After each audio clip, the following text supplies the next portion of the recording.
Hello बच्चों, तो जो आज का हमारा चैप्टर होने वाला है वो है आपके क्लास 11th का चैप्टर नंबर 5, जिसका नाम है आपके द्रव्य की अवस्थाएं, स्टेट ऑफ मैटर्स। देखिए द्रव्य की कितनी अवस्थाएं होती हैं इसके बारे में हम पढ़ने वाले हैं। देखिए आप सभी लोग जानते हैं कि जो द्रव होता है, देखिए द्रव्य होता है, पदार्थ होता है। पदार्थ की तीन अवस्थाएं होती हैं, एक होती है आपके सॉलिड, एक होती है आपके लिक्विड और एक होती है आपके गैस। तो इस बारे में आप सभी लोग जानते हैं कि पदार्थ की तीन अवस्थाएं होती हैं, सॉलिड होती है, लिक्विड होती है और गैस होती है, यानी कि ठोस अवस्था, द्रव अवस्था और गैस अवस्था। तो ठोस, द्रव और गैस अवस्थाएं होती हैं, उसमें से क्या होता है आपकी जो ठोस अवस्था होती है वो वाला चैप्टर आपके क्लास 12th में आता है। क्लास 12th में आप इसको सेपरेटली पढ़ते हो। तो आप इस जगह पर पढ़ने वाले हो वो है आपके बेसिकली गैस अवस्था के बारे में और द्रव अवस्था के बारे में। तो गैस अवस्था और द्रव अवस्था के बारे में हम इस चैप्टर में पढ़ने वाले हैं। तो आप सभी लोग जानते हो कि जो गैस होती है, गैस के बाद देखिए ठोस, द्रव और गैस, इन दोनों मतलब इन तीनों के बीच में क्या संबंध पाया जाता है। इन तीनों के बीच में बेसिकली संबंध पाया जाता है कि इनके जो अणुओं का अभिविन्यास होता है, इनके बीच में जो अंतराण्विक बल होते हैं वो क्या होते हैं, अलग अलग होते हैं। तो अलग अलग होने के आधार पर कोई पदार्थ ठोस होता है, कोई द्रव होता है या फिर कोई गैस होता है, या तो ठोस होगा या द्रव होगा या गैस होगा। तो इसी आधार पर हम इनका अध्ययन करते हैं। तो चलिए इस चैप्टर को स्टार्ट करते हैं। तो देखिए इस चैप्टर को हम स्टार्ट करते हैं तो मैं आप लोगों को उम्मीद दिला देना चाहूंगा कि इस चैप्टर के खत्म होने तक, इस वीडियो के पूरे कंप्लीट होने तक आप इस पूरे के पूरे चैप्टर को एनसीईआरटी की सहायता से एकदम समझ समझ के लाइन टू लाइन इसको समझ पाएंगे। चाहे आप जेई एग्जाम की प्रिपरेशन कर रहे हो, जेई मेंस की, जेई एडवांस की, या फिर नीट एग्जाम की प्रिपरेशन कर रहे हो, या फिर आप बोर्ड एग्जाम्स की प्रिपरेशन कर रहे हो और आपको ये वाला चैप्टर कंप्लीट करना है पूरा की पूरा एकदम, यहाँ तो आप एकदम सही जगह पर आए हैं। इस वीडियो के कंप्लीट होने तक हम इस पूरे के पूरे चैप्टर को कंप्लीट कर देंगे। तो हमारे साथ बने रहिए। चलिए चैप्टर को शुरू करते हैं। तो देखिए द्रव्य की अवस्थाएं, इसके बारे में क्या कहा गया है। तो इसको सबसे पहले इंट्रोडक्शन दे रखा है। इंट्रोडक्शन देने से पहले इन्होंने कहा गया है कि इससे पहले के जो चैप्टर्स थे उनमें क्या किया था हमने, ये चलिए एक बार इसको रीड लगा लेते हैं। तो इन्होंने ये कहा रखा है, यहाँ पर ये कह रखा है कि इससे पहले के चैप्टर्स में हमने जो द्रव्य के बड़े बड़े गुण होते हैं, जैसे कि गुणधर्म जिनका हम परिचित है, स्थूल गुणों का क्या किया था इन्होंने, अध्ययन किया था। आज हम क्या करेंगे, जो बिल्कुल छोटे छोटे गुण होते हैं उनका अध्ययन करेंगे। तो एक बार चलिए इसको रीड लगाते हैं क्या कहना चाह रहे हैं। इससे कहा जा रहा है कि इससे पूर्व के अध्यायों में हमने द्रव्य के एक कण से संबंधित गुणों जैसे कि परमाणविक आमाप, फाइनल एंथैल्पी, इलेक्ट्रॉनिक आवेश घनत्व, आणविक आकार, ध्रुवता आदि का अध्ययन किया। रासायनिक तंत्रों के अधिकांश प्रेक्षित गुणधर्म जिनसे हम परिचित हैं द्रव्य के स्थूल गुणों को निरूपित करते हैं, अर्थात वे गुणधर्म जो बड़ी संख्या में एकत्रित अणुओं, परमाणुओं या आयनों के समूह से संबंधित होते हैं। उदाहरण के तौर पर द्रव का सिर्फ एक अणु नहीं अपितु उसका समूह उबलता है। देखिए गीला करने का गुण जल के अणुओं के समूह का होता है, एक अणु का नहीं। देखिए आगे बोला गया है कि जल बर्फ के रूप में जो एक ठोस है, द्रव अवस्था में तथा बाष्प अवस्था में अथवा भाप के रूप में गैसीय अवस्था में अस्तित्व में रहता है। आगे ये बोला गया है कि बर्फ, जल तथा बाष्प में भौतिक गुण भिन्न भिन्न होते हैं। तीनों ही अवस्थाओं में जल का रासायनिक संगठन H2O ही रहता है। तो जल की तीनों अवस्थाओं के गुणधर्म जल के अणुओं की ऊर्जा तथा उनके समूह में एकत्र होने के प्रकार पर निर्भर करती हैं। ये अन्य पदार्थों के लिए भी सत्य है। और एक और चीज ये कह रखी है आपसे कि जो किसी भी पदार्थ के रासायनिक गुण होते हैं उनके भौतिक अवस्था चेंज होने से परिवर्तित नहीं होते। किसी पदार्थ के रासायनिक गुणधर्म उनकी भौतिक अवस्था परिवर्तित होने से परिवर्तित नहीं होते हैं, परंतु रासायनिक अभिक्रिया की जो दर होती है वो भौतिक अवस्था पर निर्भर करती है। तो आपसे ये बोला जा रहा है किसी भी पदार्थ के जो क्या होते हैं, देखिए रासायनिक गुण होते हैं ना, किसी भी पदार्थ के जो रासायनिक गुण है वो क्या है, आपके भौतिक अवस्था बदलने से चेंज नहीं होते। लेकिन जो क्या होता है, जो रासायनिक गुण है वो भौतिक अवस्था चेंज होने से चेंज नहीं होते हैं। लेकिन आप सभी लोग जानते हैं कि किसी भी रासायनिक अभिक्रिया की जो गति वगैरह है वो किस पर डिपेंड हो सकती है। रासायनिक अभिक्रिया की जो गति होती है वो क्या होता है, भौतिक अवस्था पर निर्भर हो सकती है। आपको यहीं पर समझाने का प्रयास किया गया है। तो आगे हम इस चैप्टर को देखते हैं। आगे इसमें क्या कहा जा रहा है, अभी तक तो ये हमारा इंट्रोडक्शन है। यहाँ पर आपको ये बताने की कोशिश की जा रही है कि आपको ये वाला जो चैप्टर है वो क्यों पढ़ना चाहिए। कभी कभी प्रयोगों के आंकड़ों की गणना करते समय द्रव्य की अवस्था के ज्ञान की आवश्यकता होती है, अतः पदार्थ की विभिन्न अवस्थाओं को नियंत्रित करने वाले भौतिक नियमों को जानना एक रासायनिक के लिए आवश्यक होता है। तो आपको ये बताया जा रहा है कि यहाँ पर हम इस चैप्टर को क्यों पढ़ रहे हैं। इस चैप्टर में हम द्रव्य की इन तीनों भौतिक अवस्थाओं, विशेष देखिए विशेषतः द्रव तथा गैसीय अवस्था के बारे में अधिक सीखेंगे। आगे बोला गया है आपको कि अंतरा आणविक बलों की प्रकृति, आणविक अन्योन्य क्रियाओं और कणों की गति पर ऊष्मीय ऊर्जा के प्रभाव को प्रारंभ में समझना आवश्यक है, क्योंकि इनके बीच संतुलन ही पदार्थ की अवस्थाओं को निर्धारित करता है। तो देखिए किस प्रकार से पदार्थ की अवस्था निर्धारित होती है, आइए हम समझते हैं। तो अंतरा आणविक बल क्या होते हैं, देखिए अंतरा आणविक बल क्या होते हैं। देखिए अंतरा आणविक बल बहुत ही सिंपल सी चीज है। देखिए दो अणुओं के मध्य जो बल पाए जाते हैं उनको कहा जाता है आपके अंतरा आणविक बल। अब अंतरा आणविक बल को आप व्यापक तौर पर देखेंगे तो ये क्या होता है, देखिए अंतराण्विक बल की यहाँ पर डेफिनेशन आपको दी हुई है।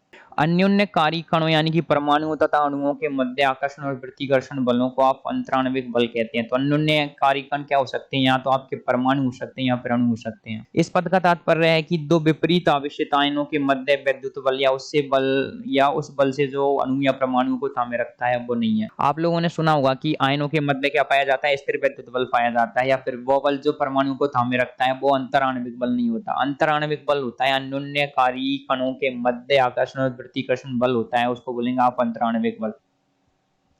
आगे आपसे ये बोला जा रहा है कि देखिए अंतराण्विक आकर्षण बलों को देखिए जोहानसन वान डर वाल्सन ने मतलब उसके सम्मान में इनका जो नाम रख दिया गया था वो रख दिया गया था, आपने वॉन डर बल नाम इनको दे दिया था। वॉन डर बॉल ने क्या काम किया था, देखिए वॉन डर बॉल एक बहुत ही अच्छा साइंटिस्ट था जिसने क्या किया था, आदर्श गैस से संबंधित बहुत सारे नियमों पे काम किया। इसने बहुत सारे नए नए नियम दिए, इसीलिए जो अंतरराष्ट्रीय संस्थाओं ने सोचा कि इसके सम्मान में कुछ ना कुछ तो करते हैं, तो उसके नाम पर इन बलों का नाम दे दिया। वॉन डर बॉल ने आदर्श व्यवहार से वास्तविक गैसों के विचलन को उन बलों के द्वारा समझाया जिनका अध्ययन हम इस अध्याय में आगे करेंगे। वॉन डर बॉल बलों के परिमाण में विविधता होती है, इसके अंतर्गत लंदन बल आते हैं, द्विध्रुव बल आते हैं तथा प्रेरित द्विध्रुव बल आते हैं। तो आप देखेंगे यहाँ पर 3 बलों को दे रखा है। यहाँ से देखिए ये वाला प्रश्न आपके नीट में आ चुका है, एक बार जेईई मेन में आ चुका है। आपसे प्रश्न पूछा गया था कि निम्न में से कौन सा बल वॉन डर बॉल बल नहीं होता। केवल आप 3 बलों को याद करेंगे, लंदन बल, द्विध्रुव बल तथा प्रेरित द्विध्रुव बल। एक विशेष प्रकार देखिए एक विशेष प्रबल प्रकार की द्विध्रुव द्विध्रुव अन्योन्य क्रिया हाइड्रोजन आबंधन है। देखिए डाइपोल डाइपोल बल होता है, वो क्या होता है, हाइड्रोजन आबंधन होता है। केवल कुछ अणु हाइड्रोजन बंध निर्माण में भाग ले सकते हैं, अतः इसे पृथक संवर्ग में रखा गया है। और इसके बारे में हम ऑलरेडी केमिकल बॉन्डिंग वाला जो हमारा चैप्टर है उसमें पढ़ चुके हैं।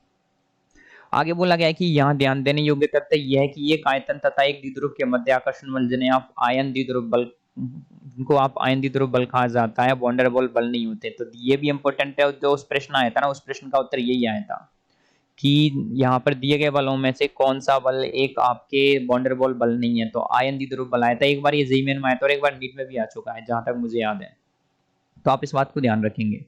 अब हम विभिन्न प्रकार के वॉन डर बॉल बलों का अध्ययन करेंगे। देखिए प्रकीर्णन बल तथा लंदन बल। प्रकीर्णन बल क्या होते हैं या फिर लंदन बल क्या होते हैं, इसके बारे में आप कैसे समझ सकते हैं। देखिए सामान्यतः जो प्रकृति में पाए जाने वाले अणु होते हैं वो क्या होते हैं, अध्रुवीय होते हैं, कुछ इस प्रकार के। लेकिन कभी कभी क्या होता है, एक क्षण ऐसा आता है, क्षणिक अवस्था के लिए ऐसा होता है कि इसका जो द्विध्रुव होता है ना, देखिए इसका जो नाभिक एकदम परमाणु के सेंटर में, कभी ऐसा होता है कि ये थोड़ा सा इधर हो जाता है। जैसे ही नाभिक साइड में होता है तो साइड में होने का क्या नुकसान होता है, देखिए जैसे ही नाभिक साइड में होगा, अगर धनाभिष यहाँ जाएगा तो ऋणाभिष आ जाएगा यहाँ पर।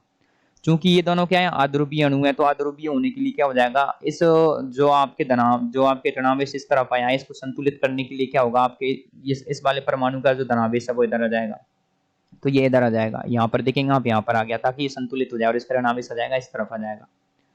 तो इस स्थिति में क्या हुआ, देखिए जो डाइपोल था आपके, जो क्या था, द्विध्रुव था। देखिए द्विध्रुव था, देखिए परमाणु ए ताक्षणिक द्विध्रुव दाईं और इलेक्ट्रॉन घनत्व दिख रखता है, पर उसको संतुलित करने के लिए ये वाला धनावेश यहाँ पर आ गया। तो इससे क्या हुआ, आपके एक प्रकीर्णन बल या फिर लंदन बल आपके इस प्रकार से उत्पन्न होता है। तो यहाँ पर क्या कहना चाह रहा है, चलिए इसको समझते हैं, एक बार इस थ्योरी को रीड लगाते हैं। परमाणु तथा अध्रुवीय अणु विद्युत सममिति होते हैं, इनमें द्विध्रुव आघूर्ण नहीं होता, क्योंकि इनमें इलेक्ट्रॉनिक आवेश शब्द सम्मित रूप से वितरित रहता है, परंतु उदासीन अणुओं या अणुओं में भी द्विध्रुव नियंत्रित रूप से उत्पन्न किया जा सकता है। इसे इस प्रकार से समझा जा सकता है कि माना कि दो परमाणु तथा भी एक दूसरे के समीप है। चित्र 5.1 का जो हमने बोला वो यहाँ पर इन्होंने कह रखा है। तो परमाणु ऐसे बोला गया है आपको कि परमाणु ए तथा बी के अस्थायी द्विध्रुव एक दूसरे को आकर्षित करते हैं, इसी प्रकार का प्रेरित द्विध्रुव अणुओं में भी उत्पन्न किया जा सकता है। इस प्रकार के आकर्षण बल को क्या बोला जाता है, जो इस प्रकार के आकर्षण बल को आपको पहली बार जर्मन भौतिक वैज्ञानिक फ्रिट्ज लंदन ने प्रस्तावित किया था। इस कारण से दो अस्थायी द्विध्रुवों के बीच के आकर्षण बल को लंदन बल कहा जाता है। इस बल का एक अन्य नाम प्रकीर्णन बल है। इस बल के प्रभाव को हमेशा क्या होते हैं, ये आकर्षी प्रकार के होते हैं। ये हमेशा क्या करेंगे, एक दूसरे को आकर्षित करेंगे, कभी भी प्रतिकर्षित नहीं करेंगे। तथा दो अन्योन्यकारी कणों के मध्य की दूरी के छठी घात के व्युत्क्रमानुपाती होते हैं, अर्थात 1/r⁴ जहां r दो कणों के मध्य दूरी होती है। और ये बल केवल आपके लघु दूरी यानी कि 500 पिकोमीटर तक ही महत्वपूर्ण होते हैं। इनका परिमाण कणों की ध्रुवता पर निर्भर करता है और सभी कणों में प्रकीर्णन बल उपस्थित होते हैं। तो ये इंपॉर्टेंट लाइन है। सबसे पहली बात है कि इनकी जो परिमाण होता है वो दूरी की छठी घात के व्युत्क्रमानुपाती होता है, और ये क्या होते हैं, हमेशा आकर्षण प्रकार के होते हैं, आकर्षी प्रकार के होते हैं। और सारे के सारे कणों में प्रेग्नेंट बल उपस्थित रहते हैं। देखिए एक बार जेईई एडवांस में प्रश्न आया था, प्रश्न आने पर एक मल्टीपल चॉइस वाला प्रश्न था, उसमें ऐसा था कि निम्न में से कुछ एक तरफ सारणी दे रखी थी, मतलब यहाँ पर कुछ अणु दे रखे थे HCl H2O, और यहाँ पर कुछ बलों के नाम दे रखे थे कि बलों का प्रकार।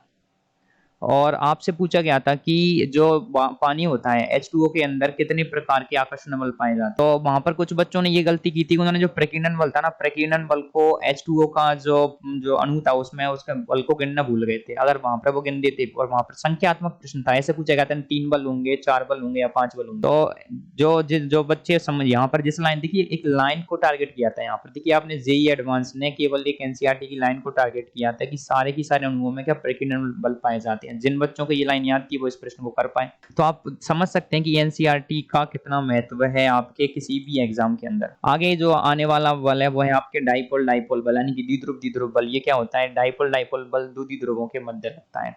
तो डाइपोल डाइपोल बल के बारे में क्या होता है? देखिए द्विध्रुव बल ये होता है कि मेरे पास में कोई द्विध्रुव है, द्विध्रुव एक प्लस होता है, एक होता है धनात्मक आवेश। तो दो प्रकार का द्विध्रुव कुछ इस प्रकार का होता है। तो दो द्विध्रुवों के मध्य लगने वाला जो बल होता है ना, वो होता है आपके डाइपोल डाइपोल बल। तो आपको बोला जा रहा है कि स्थायी द्विध्रुव रखने वाले अणुओं के मध्य द्विध्रुव बल कार्य करते हैं। द्विध्रुव के सिरे आंशिक आवेश रखते हैं, इन्हें ग्रीक अक्षर डेल्टा से प्रदर्शित किया जाता है। आंशिक आवेश सदैव इकाई इलेक्ट्रॉनिक आवेश से क्या होते हैं? कम होते हैं। तो ये क्या होते हैं? आंशिक आवेश रखते हैं। देख लीजिए द्विध्रुव होता है, आंशिक आवेश रखता है। तो इस तरफ क्या आ जाएगा? मान लीजिए मेरे पास इस तरफ आ जाएगा डेल प्लस डेल माइनस। तो ये जो आवेश होता है वो एक इलेक्ट्रॉनिक आवेश होता है ना। एक इलेक्ट्रॉनिक आवेश का मान आप सभी लोग जानते हैं 1.6 इंटू 10 की घात -19 कूलम। उससे तो क्या होते हैं? ये कम होते हैं। देखिए द्विध्रुवीय अणु निकटवर्ती अणु से अन्योन्य क्रिया करता है। चित्र 5.2 के हाइड्रोजन क्लोराइड के द्विध्रुव में इलेक्ट्रॉन नब्र वितरण को तथा चित्र 5.6 के 2 HCl अणुओं के मध्य द्विध्रुव अन्योन्य क्रिया को प्रदर्शित करता है। आपसे ये बोला जा रहा है कि ये तो मेरे पास में हाइड्रोजन क्लोराइड HCl।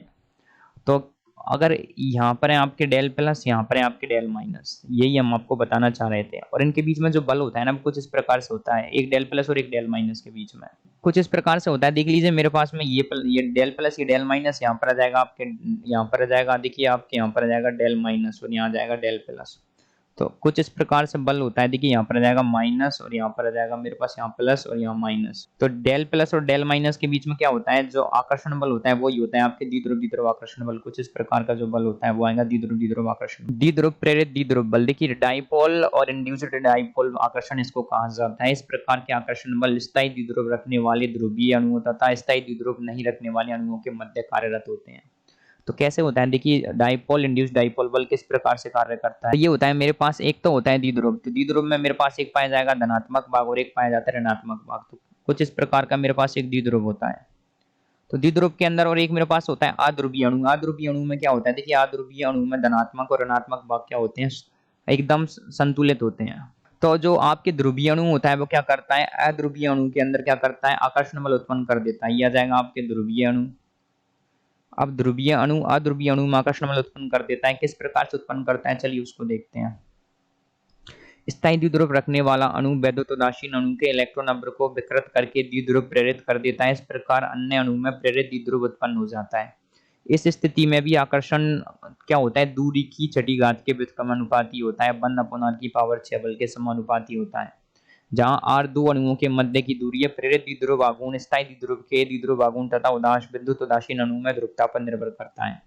ऑलरेडी आप इसके बारे में चैप्टर 4 में पढ़ चुके हैं कि बड़े आकार के अणुओं को आसानी से ध्रुवित किया जा सकता है और उच्च ध्रुवणीयता आकर्षण बलों की सामर्थ्य में वृद्धि करती है। इस स्थिति में प्रकीर्णन बलों तथा द्विध्रुव प्रेरित द्विध्रुव अन्योन्य क्रिया के संयुक्त प्रभाव का अस्तित्व होता है। देखिए लंदन बल यानी कि प्रकीर्णन बल तो सारे के सारे अणुओं में पाए जाते हैं। फिर उसमें आपके द्विध्रुव प्रेरित द्विध्रुव बल भी आ जाता है। तो क्या डबल डबल बल आ जाते हैं। तो इससे क्या हो जाता है? उनके बीच में आकर्षण बल ज्यादा हो जाता है। तो ऐसे होता है मेरे पास एक स्थायी द्विध्रुव है ए और बी है, और मेरे पास एक क्या हो जाता है? अध्रुवित अणु में। तो ये क्या करेगा? इधर है आपके डेल प्लस चार्ज, इधर है आपके डेल माइनस चार्ज। तो ये क्या करता है? इसके अंदर से इसके अंदर भी क्या कर देता है? आपके अध्रुवित अणु में प्रेरित द्विध्रुव उत्पन्न कर देता है। तो आपको यहाँ पर क्या देखना है? देखिए जो बल है ना उनका नाम देखिए, नाम देखोगे तो आप पाओगे कि द्विध्रुव ने क्या कर दिया है? प्रेरित द्विध्रुव। तो यही बल है। आप देखोगे यहाँ पर द्विध्रुव यानी कि डाइपोल डाइपोल दो द्विध्रुवों के मध्य। प्रकीर्णन बल क्या होता है? प्रकीर्णन बल पाया जाता है अध्रुवीय अणुओं के मध्य, क्षणिक मात्रा के लिए पाया जाता है। तो ये तीन प्रकार के बल आ गए आपके वॉन डेर वाल बल। चौथा वाला है हाइड्रोजन आबंध। देखिए हाइड्रोजन आबंध के बारे में आप ऑलरेडी पढ़ चुके हैं चैप्टर 4 के अंदर केमिकल बॉन्डिंग में। तो हाइड्रोजन आबंध किस प्रकार से बनता है, चलिए इसको देखते हैं। तो हाइड्रोजन आबंध के लिए होता है कि जब भी आप क्या करते हैं, देखिए जब भी जो हाइड्रोजन होता है वो प्रबल विद्युत ऋणी तत्व होता है, जैसे कि फ्लोरीन हो या फिर ऑक्सीजन हो या फिर नाइट्रोजन हो या फिर कभी कभार क्लोरीन के साथ में क्या करता है, बंध बनाता है। तो क्या होता है, देखिए आप सभी लोग जानते हैं कि फ्लोरीन, ऑक्सीजन, नाइट्रोजन, इनका क्या होता है, इनकी जो विद्युत ऋणता होती है वो क्या होती है, बहुत ही ज्यादा होती है। इसका मतलब है कि ये जो बंध के इलेक्ट्रॉन होते हैं उनको अपनी ओर खींचने की क्षमता ज्यादा रखता है। तो इससे क्या हो जाता है, जो फ्लोरीन होता है इसके ऊपर रहता है डेल माइनस चार्ज आ जाता है, आंशिक ऋण आवेश, और इस पर आ जाता है आंशिक धन आवेश चार्ज। क्योंकि आप सभी लोग जानते हैं कि हाइड्रोजन जब बंध बना रहा था, इस प्रकार के बहुत सारे जो आपके हाइड्रोजन के अणु होंगे, जो HF के जो अणु होंगे वो पाए जाएंगे। तो यहाँ पर आ जाता है आपके डेल, देखिए डेल प्लस चार्ज, यहाँ जाता है डेल माइनस चार्ज, यहाँ होता है डेल प्लस और यहाँ होता है डेल माइनस चार्ज। अब क्या होता है, देखिए कुछ इस प्रकार से ये डेल माइनस और ये डेल प्लस वाले क्या करते हैं, एक दूसरे को आकर्षित करते हैं। तो ये जो डॉटेड लाइन होती है इसी को कहा जाता है आपके हाइड्रोजन बॉन्ड। अब हाइड्रोजन बॉन्ड इसी को कहा जाता है, इसकी सहायता से बहुत सारी चीजें स्पष्ट की जाती हैं कि जो जल में जो बर्फ होती है, बर्फ क्यों बनती है, तो बर्फ के बनने का जो मेन कारण होता है वो होता है हाइड्रोजन आबंध होता है। तो देखिए यहाँ पर क्या कहा जा रहा है हाइड्रोजन आबंध के बारे में। तो हाइड्रोजन आबंध के बारे में हमने जो जो कहा वो यहाँ पर लिखा हुआ है। और एक और बात यहाँ पर लिखी हुई है कि कभी कभी क्लोरीन भी बना लेता है यहाँ पर NH OH या फिर HF। और जो हाइड्रोजन आबंध की ऊर्जा होती है वो 100 से मतलब 10 से लेकर के 100 किलोजूल प्रति मोल के मध्य होती है, और ये एक सार्थक मात्रा में ऊर्जा होती है। इसलिए जो बहुत तो अधिकतर यौगिकों जैसे कि प्रोटीन तथा न्यूक्लिक अम्ल की संरचना तथा गुणों के निर्धारण में हाइड्रोजन आबंध एक महत्वपूर्ण बल है। तो हाइड्रोजन आबंध क्या होता है, एक महत्वपूर्ण बल होता है। और इसको किस प्रकार से व्यक्त किया जाता है, कुछ यहाँ पर आपको दे रखा है। अंतरा आणविक बल, जिनकी व्याख्या भी की गई है, आकर्षण बल होते हैं। अणुओं के मध्य एक दूसरे के प्रति प्रतिकर्षण भी होते हैं। जब दो अणु एक दूसरे के संपर्क में आते हैं तब दोनों अणुओं के इलेक्ट्रॉन अवरोध, उन दोनों के मध्य तथा दोनों अणुओं के नाभिकों के मध्य प्रतिकर्षण उत्पन्न होता है, और दो पृथककारी अणुओं के मध्य की दूरी घटने से प्रतिकर्षण का परिमाण बढ़ जाता है। यही कारण है कि द्रव एवं ठोस को संपीड़ित करना क्या होता है, कठिन होता है। इस स्थिति में अणु पूर्व में ही एक दूसरे के निकट संपर्क में होते हैं, अतः ये पुनः संपीड़न का विरोध करते हैं, फलस्वरूप प्रतिकर्षण अन्योन्य क्रिया में वृद्धि होती है। तो देखिए आपसे ये बोला जा रहा है कि अभी तक हमने जितने भी बल पढ़े हैं ना यहाँ पर, वो क्या है, आकर्षण प्रकार के हैं। चाहे आपने देखिए चाहे आपने क्या लंदन बल के बारे में पढ़ा हो, प्रकीर्णन बल के बारे में पढ़ा हो, या फिर आपने द्विध्रुव यानी कि डाइपोल डाइपोल द्विध्रुव बल के बारे में पढ़ा हो, या फिर आपने द्विध्रुव यानी कि डाइपोल इंड्यूस डाइपोल द्विध्रुव प्रेरित द्विध्रुव बल के बारे में पढ़ा हो, या फिर आपने हाइड्रोजन बंध के बारे में पढ़ा हो। ये सारे के सारे क्या है, आकर्षण बल है। लेकिन मान लीजिए मैं क्या करता हूँ, दो अणुओं को पास में लाने की कोशिश करता हूँ। तो दो अणुओं को जब मैं पास में लाने की कोशिश करता हूँ या परमाणु को पास लाता हूँ, तो क्या होता है, ये एक दूसरे को प्रतिकर्षित करने लग जाते हैं। कारण क्या होता है, इनके इलेक्ट्रॉन होते हैं, इसके पास भी इलेक्ट्रॉन है, इसके पास भी इलेक्ट्रॉन है, इसका जो नाभिक है इसके पास क्या धनात्मक चार्ज है।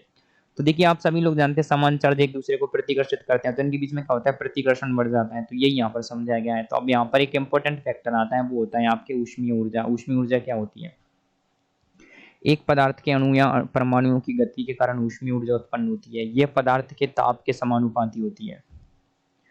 द्रव्य के कणों की औसत गतिज ऊर्जा का माप होने के कारण ये कणों के गमन के लिए उत्तरदायी होती है। कणों के इस गमन को ऊष्मीय गमन कहते हैं। देखिए जब ऊष्मीय ऊर्जा पाकर के कोई कण जाने लगता है तो उसको कहा जाता है ऊष्मीय गमन।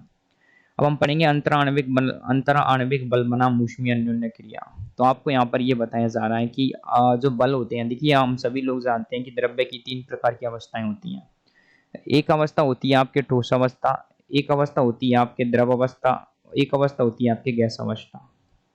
ठोस, द्रव और गैस, इनके बीच में क्या संबंध पाया जाता है, देखिए जब गैस के अणु होते हैं ना वो बहुत दूर दूर पाए जाते हैं। गैस के जो अणु होते हैं, जब गैस के अणुओं को क्या कर दिया जाएगा, पास ला देंगे आप तो वो द्रव बन जाते हैं। अगर द्रव के अणुओं को और पास ला देंगे तो वो ठोस बन जाते हैं।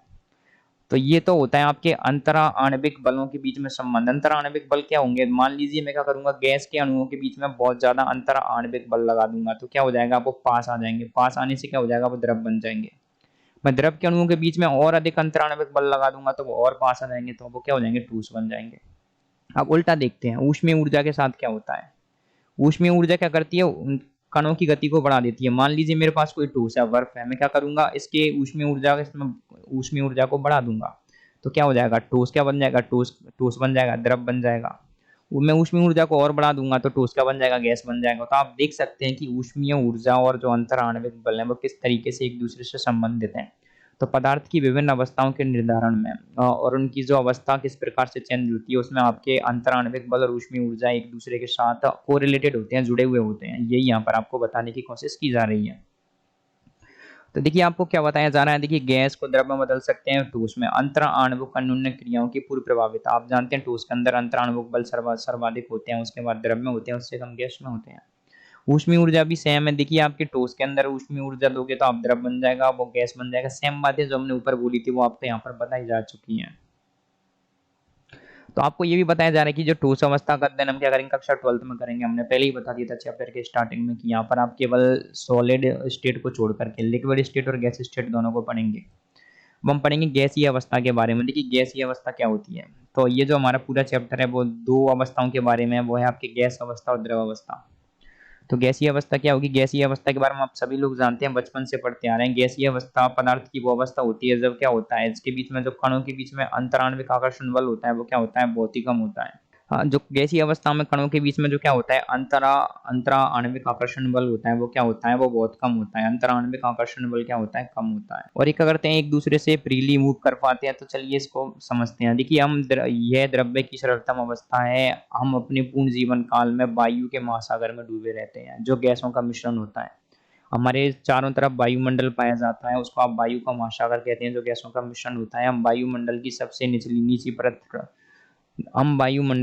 नीची परत जिसको आप बोलते हैं ट्रोपोस्फियर है, जो कि गुरुत्वीय बल के द्वारा पृथ्वी से बंधी रहती है, में जीवन व्यतीत करते हैं। तो आपको यहाँ पर वायु का महत्व बताया जा रहा है, गैस अवस्था का महत्व बताया जा रहा है।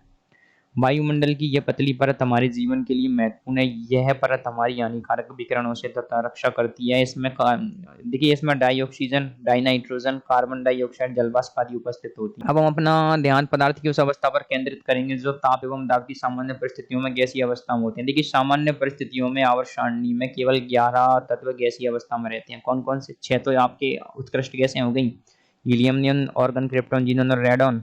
2 तो हो गए आपके फ्लोरीन और क्लोरीन, एक हो गया आपके ऑक्सीजन, एक नाइट्रोजन, एक हो गया हाइड्रोजन। तो कुल मिलाकर के टोटल आपके देखिए 11 तत्व गैसीय अवस्था में रहते हैं। तो आप इसको ध्यान रखेंगे, ये बोर्ड में अक्सर पूछा जाता रहा है, तो बोर्ड वाले बच्चे इस पर विशेष ध्यान देंगे। आगे बोला जा रहा है गैसीय अवस्था का निम्नलिखित भौतिक गुण द्वारा चारित्रित किया जा सकता है। गैसीय अवस्था के गुण क्या क्या होते हैं, देखिए भौतिक। गैसें अत्यधिक संपीड्य होती हैं। गैसें सभी दिशाओं में समान दाब प्रेषित करती हैं। ठोस तथा द्रवों की तुलना में गैसों का घनत्व अत्यंत कम होता है। चौथा दे रखा है कि गैसों का आयतन तथा आकृति अनिश्चित होती है, ये पात्र का आयतन तथा आकृति अपना लेती हैं। पांचवा यह है कि गैस किसी यांत्रिक सहायता के बिना प्रत्येक अनुपात में पूर्ण मिश्रित होती है, जैसा कि हमारे वायुमंडल में। गैसों की सरलता इस तथ्य से परिलक्षित होती है कि इनके अणुओं के मध्य आकर्षण बल क्या होते हैं, नगण्य होते हैं। इनके व्यवहार कुछ सामान्य नियमों द्वारा संचालित होते हैं, जिन्हें प्रयोगों द्वारा खोजा गया है। ये नियम गैसों के मापनीय गुणों के मध्य संबंध को दर्शाते हैं। इनमें कुछ गुण जैसे कि दाब, आयतन, ताप तथा द्रव्यमान बहुत महत्वपूर्ण है, क्योंकि इन चरों के मध्य ही संबंधी गैस की अवस्था की व्याख्या करता है। देखिए गैसों से संबंधित क्या है, बहुत सारे आपके नियम दिए हुए हैं। वो नियम क्या है, तो देखिए गैसों से संबंधित आपके बहुत सारे नियम, उनमें आपने पढ़ा होगा। तो अलग अलग नियम आए थे आपके। एक आया था आपके बॉयल का नियम, बॉयल के बाद एक आया था आपके गैलुशेक का नियम, चार्ल्स का नियम, आवोगाद्रो का नियम, फिर आता है आपके आदर्श गैस समीकरण। तो क्या होता है, देखिए हिस्ट्री ऐसी रही थी कि पहले हम गैसों के बारे में कुछ नहीं जानते थे, फिर धीरे धीरे क्या किया, वैज्ञानिकों ने रिसर्च करना स्टार्ट किया। तो सबसे पहले सन 1662, हाँ 1662 में आपके एक वैज्ञानिक थे जिनका नाम था बायल। उन्होंने क्या किया था, काम किया था। काम करने के बाद सबसे पहले एक नियम दिया था जिसको दिया था बॉयल का नियम। और धीरे धीरे आधुनिक आते आते जो हमारा आधुनिक नियम है, गैस का नियम होता है, जिसको आप आदर्श गैस समीकरण कहते हैं, मुस्तक आए। तो देखिए यहाँ पर आपको जो सबसे इंपॉर्टेंट लाइन है वो ये दे रखी है कि गैसों के इन गुणों पर प्रथम विश्वसनीय मापन एंग्लो आयरिश वैज्ञानिक बॉयल ने सन 1662 में किया था। वह नियम जिसका सूत्रपात उन्होंने किया, बॉयल का नियम कहलाता है। फिर बाद में आप सभी लोग जानते हैं कि बाद में गर्म वायु के गुब्बारों द्वारा वायु के उड़ने के प्रयासों ने अन्य नियमों को खोजने के लिए जैकर्स, चार्ल्स तथा गैलुशेक को प्रेरित किया। आवोगाद्रो तथा अन्य वैज्ञानिकों ने भी गैसीय अवस्था के बारे में अनेक सूचनाएं दी। तब बॉयल का नियम, देखिए बॉयल ने क्या कहा था, बॉयल का नियम, बी माने बॉयल, बॉयल ने कही थी बात, टी माने टेम्परेचर। आप यहाँ पर देखिए बात, बॉयल की बात क्या थी, देखिए बॉयल ने ये कहा था कि स्थिर ताप पर किसी गैस का जो दाब होता है वो क्या होता है, आपके जो उस गैस के आयतन के व्युत्क्रमानुपाती होता है।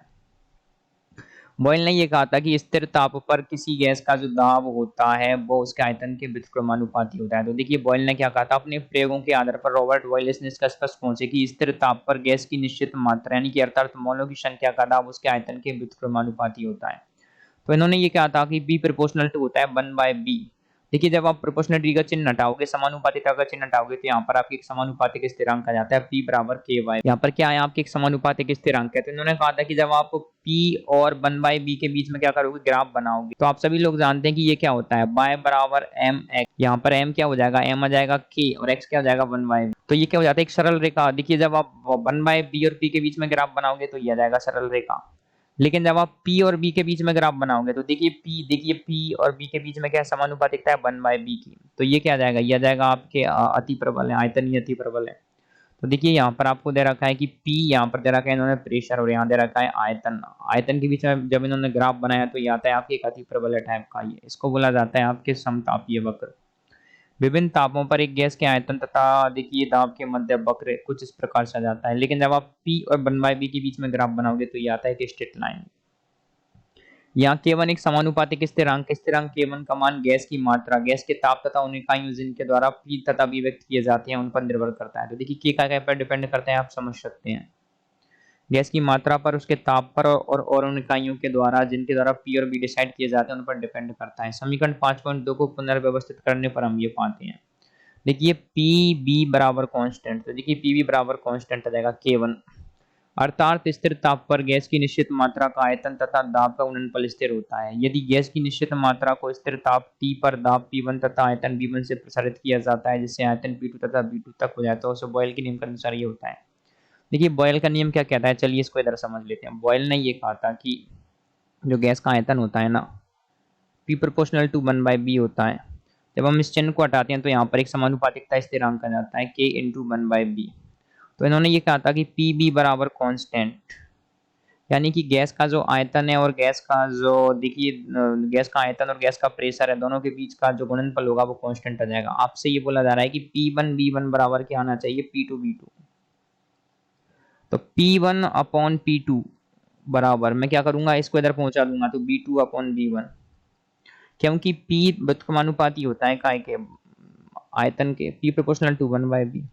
तो यहाँ पर आपसे ये बोला जा रहा है P1B1, और आप सभी लोग जानते हैं देखिए जो आयतन क्या होता है, देखिए D बराबर क्या होता है, घनत्व होता है द्रव्यमान बटे आयतन। अगर आप आयतन को लिखना चाहोगे तो B बराबर क्या आ जाएगा, देखिए B बराबर आ जाएगा आपके m/d। तो आप इसको भी यहाँ पर इसमें लिख सकते हो। P1 अपॉन P2 बराबर आ जाएगा B2 अपॉन B1। तो चित्र 5.5 में बॉयल के नियम को दो प्रकार से व्यक्त किया जा सकता है। तो ये आपको जो इसको जो यहाँ पे ग्राफ बना रखे हैं उनके बारे में यहाँ पर बताया गया, एक ग्राफ ये और एक ग्राफ ये। तो आपको बोला जा रहा है कि जो ग्राफ है इसको बोला जाता है समतापी वक्र कहा जाता है, उसको बोले स्थिर ताप वक्र कहते हैं क्योंकि क्या समान ताप पर इसको बनाया गया है। उच्च वक्र उच्च ताप से संबंधित होते हैं। ये ध्यान देने योग्य बात यह है कि यदि गैस का दाब आधा कर दिया जाता है तो गैस का आयतन क्या हो जाता है, दोगुना हो जाता है। देखिए P प्रोपोर्शनल टू 1/b, मैं क्या कर रहा हूँ, गैस का जो आयतन है गैस के आयतन को मैं आधा कर दूंगा, यानी कि यहाँ पर क्या कर दूंगा मैं 1/2, तो ये हो जाएगा दोगुना।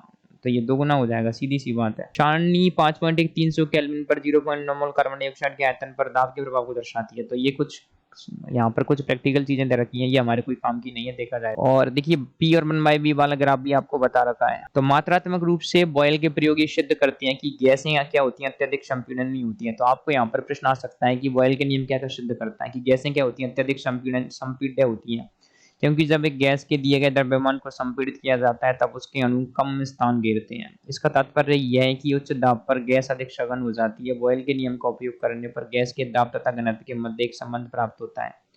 परिभाषा के अनुसार D बराबर m/b है। यदि हम बॉयल के नियम के समीकरण में 5.3 में इस आयतन के मान में संबंध रखें तो ये संबंध प्राप्त होता है। तो क्या संबंध प्राप्त हो जाएगा, देखिए आयतन की जगह आप क्या कर दोगे, D का मान रख दोगे। सेम बात जो हम बोल रहे थे वो यहाँ पर है कि हम क्या करेंगे, आपको बोला था P इंटू बी बराबर है कांस्टेंट, तो हम क्या करेंगे B की जगह पर इसको रख देंगे m/d। m/d इंटू बी बराबर क्या हो जाएगा आपके कांस्टेंट हो जाएगा, mdb बराबर कांस्टेंट। तो देखिए MdBp ये प्रदर्शित करता है कि स्थिर ताप पर गैस के निश्चित द्रव्यमान का दाब घनत्व के समानुपाती होता है। तो आपको क्या बोला जा रहा है, देखिए जो आयतन है वो क्या है, जो दाब है वो क्या, वो घनत्व के समानुपाती हो जाता है। तो ऐसे कर लेते हैं हम, देखिए B बराबर आ जाएगा K constant into D upon M। तो B समानुपाती हो रहा है D के, जो आयतन है वो क्या है, आपके घनत्व के समानुपाती हो रहा है। आपको यहाँ पर यही बताने का प्रयास आपको यहाँ पर किया जा रहा है। देखिए आगे देखिए आपको यहाँ पर आगे एक और नियम आता है। आगे यहाँ पर आपको एक सॉल्व एग्जांपल दे रखा है, आप इसको सॉल्व करेंगे। अगर कोई समस्या आती है तो हमसे पूछेंगे, हम आपको बताएंगे। हमारे टेलीग्राम चैनल पर आप हमारे प्रश्न का आंसर पूछ सकते हैं। इसके बाद आता था चार्ल्स का नियम। चार्ल्स ने क्या कहा था, देखिए चार्ल्स ने एक बात कही थी। चार्ल्स ने कहा था कि चुप हो जाओ सब लोग। चार्ल्स माने चुप। चुप यानी कि इसने क्या किया था, प्रेशर को कांस्टेंट कर दिया था। सी माने चार्ल्स मतलब चुप, मतलब यहाँ पर जाएगा चार्ल्स। चार्ल्स ने कहा था कि जब गैस का जो आयतन है, देखिए पहले हमने क्या किया था, बॉयल ने कही थी बात में टेम्परेचर को कांस्टेंट कर दिया था। अब यहाँ पर आप क्या कर रहे हैं, प्रेशर को कांस्टेंट कर रहे हैं, दाब को कांस्टेंट कर रहे हैं। चार्ल्स ने कहा था कि स्थिर दाब पर, देखिए गैस, चार्ल्स ने कहा था कि स्थिर दाब पर किसी गैस का जो चार्ल्स ने कहा था कि स्थिर दाब पर, देखिए चार्ल्स ने ये कहा था। गुब्बारा तकनीक को उन्नत बनाने के लिए चार्ल्स तथा गैल्यूसेक ने गैसों पर विभिन्न प्रयोग किए। उनके अनुसंधान दर्शाते हैं कि स्थिर दाब पर निश्चित द्रव्यमान वाली गैस का आयतन ताप बढ़ाने पर बढ़ता है तथा ताप कम करने पर घटता है। उन्होंने पाया कि ताप की प्रत्येक डिग्री में वृद्धि से गैस की निश्चित मात्रा के आयतन में उस 0 डिग्री सेंटीग्रेड ताप के आयतन से 1/273 में भाग की वृद्धि होती है। अतः 0 डिग्री सेंटीग्रेड तथा 3 डिग्री सेंटीग्रेड पर किसी गैस का आयतन क्रमशः B0 तथा BT हो तो इस स्थिति में हम ताप के एक, चार्ल्स ने एक बात ये कही थी कि अगर आप किसी गैस के आयतन में 0 डिग्री सेंटीग्रेड के आयतन से 1 डिग्री सेंटीग्रेड बढ़ा दोगे ना, तो उसका जो आयतन होता है, तो उसका जो आयतन जो 0 डिग्री सेंटीग्रेड पर था ना, उससे 1/273.15 में भाग पर बढ़ जाता है, जिस टेम्परेचर को आपने जितना बढ़ाया है। तो जब इन्होंने क्या किया, यहाँ से B0 को कॉमन ले लिया। B0 को कॉमन लेने से B0 कॉमन ले लोगे तो आपको यहाँ पर प्राप्त हो जाता है, क्या प्राप्त हो जाता है, इन्होंने B0 को कॉमन ले लिया, यहाँ पर आ जाएगा 1 + T/273.15। तो BT का मान आ जाएगा, आपकी BT का मान आ जाएगा B0/1 + 273.15। अब यहाँ से एक चीज देखोगे आप, ये 273.15 है ना, ये एक विशेष कारण से आया है, इसको बोला जाता है केल्विन तापक्रम। तो यहाँ पर आपको ये बताया जा रहा है कि इस स्थिति में हम ताप के एक नए मापक्रम को इस प्रकार निर्धारित करते हैं कि नए मापक्रम में T डिग्री सेंटीग्रेड को TT 273.15 प्लस T तथा 0 डिग्री सेंटीग्रेड को T0 273.15 द्वारा किया दिया जाता है। इस नए तापक्रम को आप केल्विन ताप मापक्रम अथवा परम ताप एब्सोल्यूट टेम्परेचर मापक्रम कहते हैं। तो आप समझ पाएंगे चार्ल्स ने क्या कहा था। देखिए अतः सेल्सियस मापक्रम पर 0 डिग्री सेंटीग्रेड और परम ताप मापक्रम पर 273.15 केल्विन के बराबर होता है। ध्यान देने योग्य तथ्य यह है कि परम ताप मापक्रम में ताप को लिखते समय डिग्री के चिन्ह का प्रयोग नहीं किया जाता है। केल्विन मापक्रम को ताप का ऊष्मागतिकीय मापक्रम भी कहते हैं। इसका उपयोग प्रत्येक वैज्ञानिक कार्य में किया जाता है। तो अतः सेल्सियस मापक्रम से केल्विन मापक्रम प्राप्त करने के लिए 273 उसमें हम जोड़ देते हैं। यदि समीकरण 5.6 में TT 273.15 प्लस T तथा T0 को लिखें तो हमको ये संबंध प्राप्त हो जाएगा। BT बराबर आ जाएगा आपके B0 T1/TT, T1/T0। तो यहाँ पर जाएगा BT/B0 बराबर T1/T0। अतः एक सामान्य समीकरण इस प्रकार से लिखा जा सकता है कि B1/T1 बराबर आ जाएगा B2 तो यहाँ पर दे रखा है कि वॉल्यूम समानुपाती होता है काय के टेम्परेचर। वॉल्यूम काय के समानुपाती हो जाएगा टेम्परेचर के। तो यहाँ पर आप ले लोगे आयतन और यहाँ पर आप ले लोगे टेम्परेचर। तो इन दोनों के बीच जब आप ग्राफ बनाओगे तो ये प्राप्त हो जाते हैं आपको एक सरल रेखा के। तो और यहाँ पर जो स्थिरांक K2 है उसका मान गैस की मात्रा, गैस के दाब तथा वह इकाई जिसमें आयतन B व्यक्त किया गया है उससे निर्धारित किया जाता है। समीकरण 5.10 चार्ल्स के नियम का गणितीय रूप है। ये वाला जो समीकरण होता है इसको बोला जाता है चार्ल्स के नियम का गणितीय रूप। चार्ल्स ने क्या कहा था कि स्थिर आयतन पर, देखिए मतलब चार्ल्स ने कहा था कि स्थिर दाब पर गैस का जो आयतन होता है वो ताप के समानुपाती होता है। हाँ, उसने कहा था कि स्थिर दाब पर एक गैस की निश्चित मात्रा का आयतन उसके परम ताप के समानुपाती होता है। चार्ल्स ने पाया कि दिए गए दाब पर ताप सेल्सियस में तथा आयतन के मध्य ग्राफ सरल रेखा में होता है। उन्हें शून्य आयतन तक बढ़ाने पर प्रत्येक रेखा ताप अक्ष के -273.15 डिग्री सेंटीग्रेड पर अंत्यखंड बनाती है। आप पाओगे यहाँ पर आकर के सारी की सारी रेखाएं समाप्त हो जाती हैं। ऐसा क्यों है? इसको बोला जाता है 0 केल्विन तापमान। 0 केल्विन का मतलब होता है -273.15। इसको बोला जाता है परम शून्य तापमान। परम शून्य ऐसी अवस्था होती है जहां पर प्रत्येक गैस, संसार की सारी चीजें जम जाती हैं। तो इस अवस्था में गैस का अस्तित्व भी नहीं हो पाता, इसलिए यहाँ पर ऐसा होता है। प्रत्येक रेखा का ताप अक्ष -273.15 डिग्री सेंटीग्रेड पर मिलती है। चित्र 5.6 में आप देख सकते हैं। ताप तथा आयतन के मध्य ग्राफ की प्रत्येक रेखा को समदाब कहते हैं। यदि समीकरण 5.6 में T के मान को -273.15 डिग्री सेंटीग्रेड द्वारा व्यक्त करें तो चार्ल्स के प्रेक्षणों को व्यक्त किया जा सकता है। हम देखते हैं कि किसी गैस का आयतन -273.15 डिग्री सेंटीग्रेड पर शून्य हो जाता है।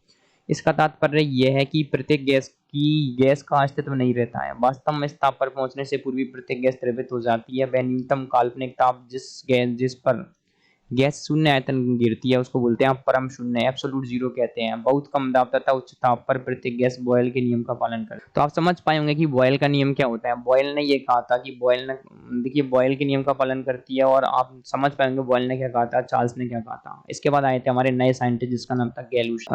गैलूसेक ने क्या के बीच में संबंध दिया था, वो था आपके दाब और ताप के संबंध में। क्या दिया था, चलिए इसको समझ। तो आपने एक चीज नोटिस की होगी, जब आप स्वचालित वाहनों के टायरों में प्राय दाब प्राय समान रहता है, परंतु गर्मी के दिनों में ये क्या होता है, अत्यधिक बढ़ जाता है। यदि दाब को अच्छी तरह से समायोजित नहीं किया जाए तो टायर फट जाता है, आपने इसको देखा होगा। सर्दी के दिनों में हम पाते हैं कि वाहन के टायरों में दाब काफी कम हो जाता है। दाब एवं देखिए ताप एवं दाब के मध्य गणितीय संबंध को जोसेफ गैलूसेक ने प्रतिपादित किया, जिसे आप गैलूसेक नियम कहा जाता है। इसने ये कहा था कि स्थिर आयतन पर किसी निश्चित मात्रा वाली गैस का दाब उसके आयतन के समानुपाती होता है। तो इन्होंने ये कहा था कि बी समानुपाती होता है टेम्परेचर के।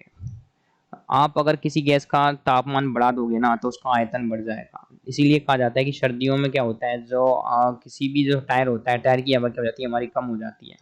और गर्मियों में क्या होता है, टायर की हवा एकाएक से बढ़ जाती है, जिससे अक्सर आपने देखा होगा गर्मियों में टायर फटने की घटनाएं ज्यादा हो जाती है। तो इन्होंने क्या कहा था कि जो आपका दाब है, देखिए दाब और देखिए आपके जो दाब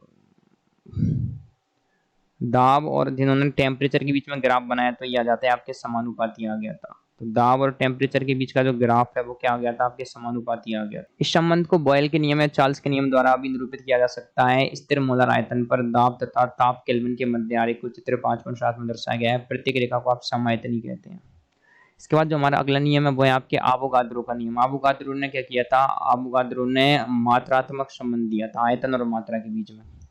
सन 1811 में इटली के वैज्ञानिक आवोगाद्रो ने डाल्टन का परमाणु सिद्धांत तथा गैलूसेक के संयुक्त आयतन सिद्धांत को दोनों को पढ़ा। उसने क्या किया, डाल्टन ने उस टाइम पर परमाणु का नियम दे दिया था और गैलूसेक ने जो नियम दिया था दोनों को पढ़ लिया। पढ़ने के बाद उसने दोनों का कंबाइंड किया, उनका निष्कर्ष निकाला और उसके नाम पर अपना नया नियम दे डाला। इसको इसने बोला था आवोगाद्रो का नियम कहा था।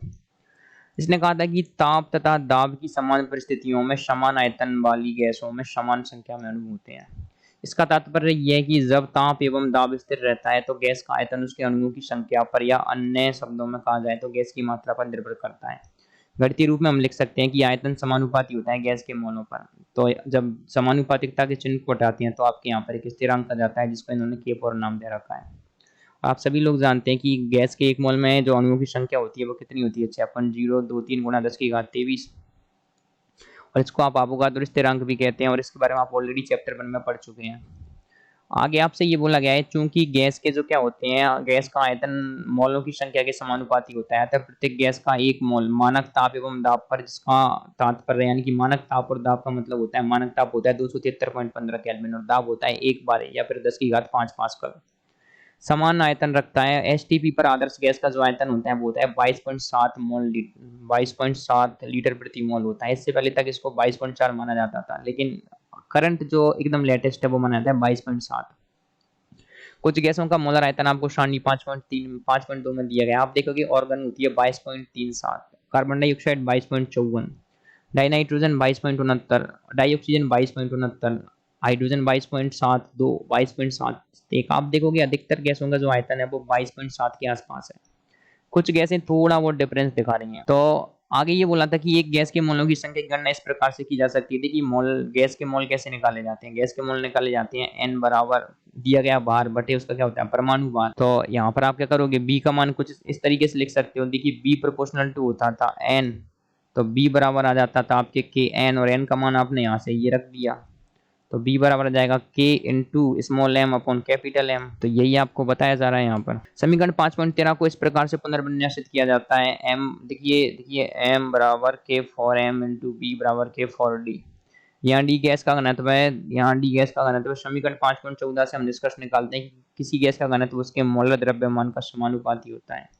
गैस का घनत्व होता है वो क्या होता है, उसके मोलर द्रव्यमान के समानुपाती होता है, डी समानुपाती होता है एम के। एक गैस जो बॉयल के नियम, चार्ल्स के नियम तथा आवोगाद्रो के नियम का पूर्णतः पालन करती है उसको आप आदर्श गैस कहलाती है। और ये गैस क्या है, एक काल्पनिक गैस है। ऐसा माना जाता है कि एक आदर्श गैस के अणु के मध्य जो बल होता है वो अंतराणुक बल उपस्थित नहीं होते हैं। वास्तविक गैस केवल कुछ विशेष परिस्थितियों में जब अन्योन्य बल प्रायोगिक रूप से नगण्य होते हैं इन नियमों का पालन करती है। अन्य सभी परिस्थितियों में ये आदर्श व्यवहार से विचलन दर्शाती है। तो वास्तविक गैस क्या करती है, आदर्श व्यवहार से विचलन दर्शाती है। किस प्रकार से दर्शाती है, तो आदर्श गैस समीकरण को देखेंगे आप क्या होता है। तो देखिए आदर्श गैस समीकरण क्या होता है। देखिए आदर्श गैस में ये होता है कि आपके एक तो बॉयल ने नियम दिया। बॉयल ने क्या कहा था, बॉयल ने कहा था कि बॉयल ने बात कही थी कि टेम्परेचर पे P प्रोपोर्शनल टू होता है 1/B। चार्ल्स ने कहा था चुप हो जाओ। चुप होने का मतलब स्थिर दाब पर B प्रोपोर्शनल टू होता है। B प्रोपोर्शनल टू होता है काय के T के। उसके बाद आ गए थे आपके एवोगाद्रो। एवोगाद्रो ने कहा था कि जो आपके आयतन समानुपाती होता है N के। जब आप इन सबको कंबाइन करोगे तो यहाँ पर एक बात सामने आ रही थी कि P प्रोपोर्शनल टू आ रहा था आपके N और T के, P by N T upon B. तो P समानुपाती आ रहा था आपके एन टी अपॉन बी के। तो यहाँ से P से क्या करोगे आप, जब समानुपातिता के चिन्ह को हटाते हो तो एक स्थिरांक आता है, इसका नाम आता है R N T upon B. जब आप इसको सॉल्व करोगे तो इसका मान आ जाता है पी वी बराबर एन आर टी। यही होती है आपके आदर्श गैस समीकरण। आर यहाँ पर होता है, इसको बोला जाता है गैस नियतांक। तो देखिए यहाँ पर बॉयल ने क्या कहा था कि स्थिर ताप पर तथा एन पर बी बराबर आ जाता है 1/P। बॉयल का नियम बी प्रोपोर्शनल टू 1/P स्थिर। और उसके बाद चार्ल्स ने कहा था B proportional to 1/T, B proportional to N, Avogadro का नियम। तो इन्होंने ऐसे कहा था कि B proportional to N T upon P आ जाएगा। देखिए B proportional to N T upon P. तो इन्होंने क्या किया, बाद में जब प्रोपोर्शनलिटी के चिन्ह को हटाया तो यहाँ पर एक स्थिरांक लगाया आर, जिसको बोला जाता है एक समानुपातिक स्थिरांक। तो पी वी बराबर एन आर टी आ जाता है और आर बराबर P V upon N T आता है। आर को गैस नियतांक कहते हैं, ये सभी गैसों के लिए समान होता है, अतः इसको आप सार्वत्रिक गैस नियतांक भी कहते हैं। समीकरण 5.17 को आप आदर्श गैस समीकरण कहते हैं, पी वी बराबर एन आर टी। ये बहुत काम आने वाला है आपका आगे, बहुत ही ज्यादा। समीकरण 5.18 दर्शाती है कि आर का मान सभी इकाइयों पर निर्भर करता है। तो यहाँ पर 5.18 में आर का मान होता है ना, वो फिक्स होता है 8.314 joule kelvin inverse mall inverse, joule प्रति केल्विन प्रति मॉल। यहाँ पर क्या करेंगे आप, सारे की सारे डाटा का मान रख दोगे तो आर का मान फिक्स आ जाता है 8.314 joule kelvin inverse mall inverse. STP परिस्थिति में एसटीपी क्या होती है, 0 डिग्री सेंटीग्रेड और 1 वायुमंडलीय दाब पर आर का मान 8.20.578 इंटू 10 की घात -2 litre ATM kelvin inverse mall inverse होता है। आदर्श गैस का देखिए, आदर्श गैस समीकरण का संबंध इन चार चरों से है। किसी गैस की अवस्था की व्याख्या करता है, अतः इसे अवस्था समीकरण भी कहते हैं। तो आदर्श गैस का जो समीकरण होता है ना, पीवी बराबर एनआरटी, इसको आप अवस्था समीकरण कहते हैं, आदर्श गैस समीकरण भी कहते हैं।